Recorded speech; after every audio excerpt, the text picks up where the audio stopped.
From Fairfax, Virginia, this is Out of the Past with Chuck Langdon and Lee Shepherd, an in-depth discussion with some of the most fascinating people of our time, many of them with strong area connections. Now, today's Out of the Past. Hello, I'm Lee Shepherd. Welcome to Out of the Past. Chuck Langdon, my friend and co-host, is going to introduce today's guest. Chuck? Thank you, Lee. Our guest is Fred Berney. Today, he and his wife, Ellen, own Satellite Media Production.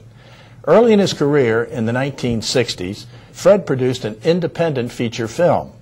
Fred also has a deep and abiding love of old-time radio, and once tried to bring back radio drama years after it had disappeared from the airway. Fred is one who is well prepared to comment on the industry today.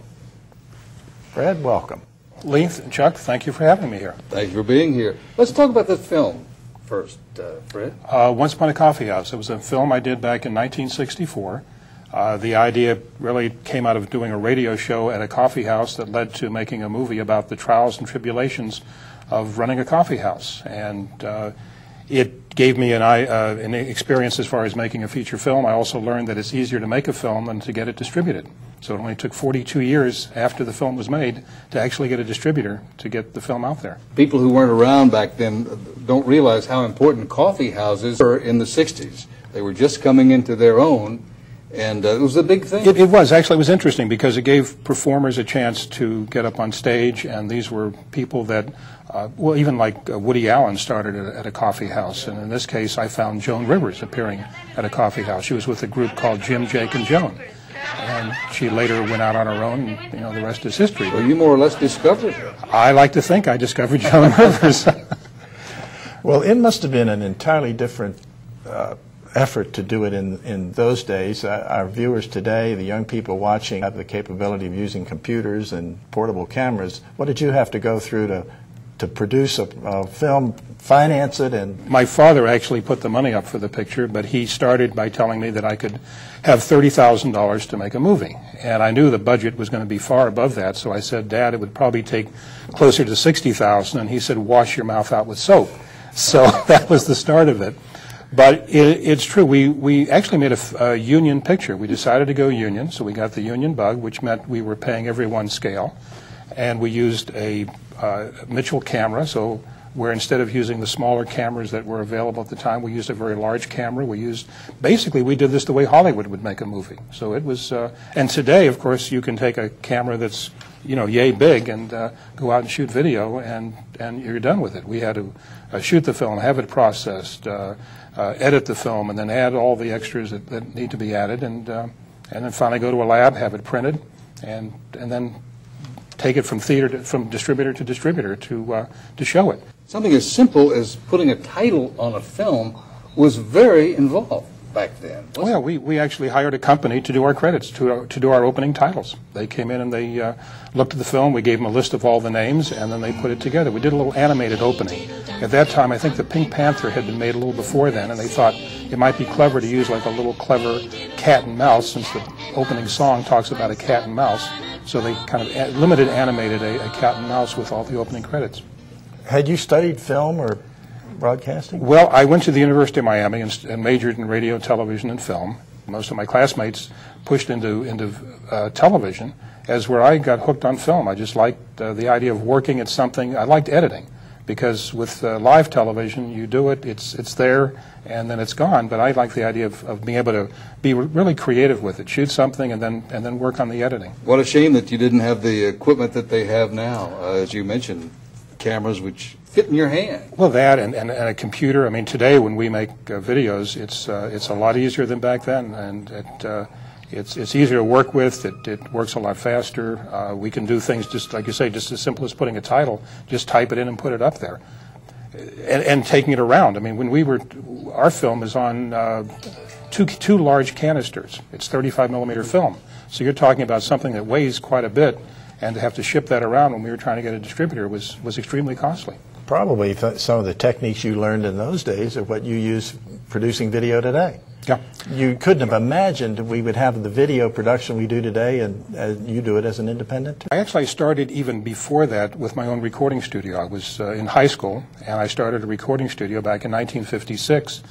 So I had a background in sound, which gave me a little bit of an advantage over the years, because later, when I did get into video beyond film work, a lot of the video people today don't understand sound, and I had that advantage of working in sound before even coming to film. But in the early days, when we did Coffee House, after we shot the film, we went to New York to do the editing. And I worked with some of the editors that worked on some major television shows. And it was different. You mentioned schooling. I majored in film in school, and they teach you one thing. But then when you actually go about doing it in the real life, it was altogether different. A lot of things were different. But I learned, I always said that the money I spent on that film gave me a fantastic education in the industry, because now I learned how to work as the professionals were doing it, not just the schooling that I got at the university. What is it they say? You go to college and get your A.B., and then after you get into the business, you learn the rest of the alphabet. Now, the audio, you talked about the audio. Your experience in audio and how that influenced your career, what you're doing now, and the part about your radio, love of radio. Yeah, radio, we can go way back. I mean, as a child, I enjoyed listening to radio shows. In fact, the way my parents would punish me is to take away, you couldn't listen to a radio show. You know, there were all ways of punishing kids, but in my case, it was if I couldn't listen to the radio, then that was the greatest punishment they could put on me. But I was about, 9.5, 10 years old. I used to take 2 buses down to a local radio station, and I would get there before the engineer got there. Those were back in the days when radio signed off at midnight and signed on maybe at 6 or 7 o'clock in the morning.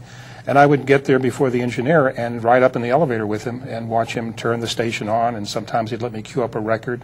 And I'd just sit there and we would, just watch what was going on. And so a few years later, I started my own recording studio. As far as radio goes, I had the idea to actually want to bring back radio drama. I got this idea when I thought people watching television, radio drama had kind of drifted away. This was in the early 60s. And I thought, what would bring back radio? Why not do it in stereo? So my idea was to bring back a series of an anthology, kind of like the Mercury Theater with Orson Welles. So I contacted Joseph Cotten. I just thought, Joseph Cotten, I don't know how I remembered maybe I saw a movie he was in, I heard something on radio, but I thought he would make a nice host for a radio show.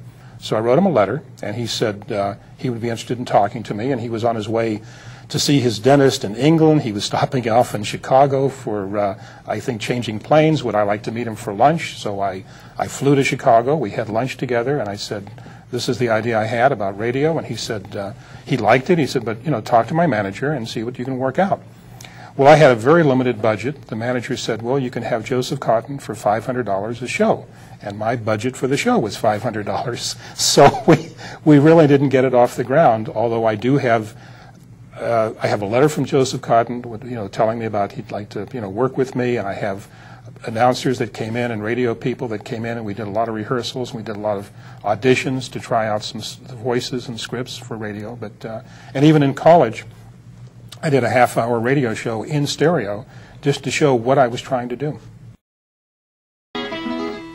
Now my old man is an odor decoder in the provision division of the Brazilian Pavilion of the New York World's Fair. What do you think of that?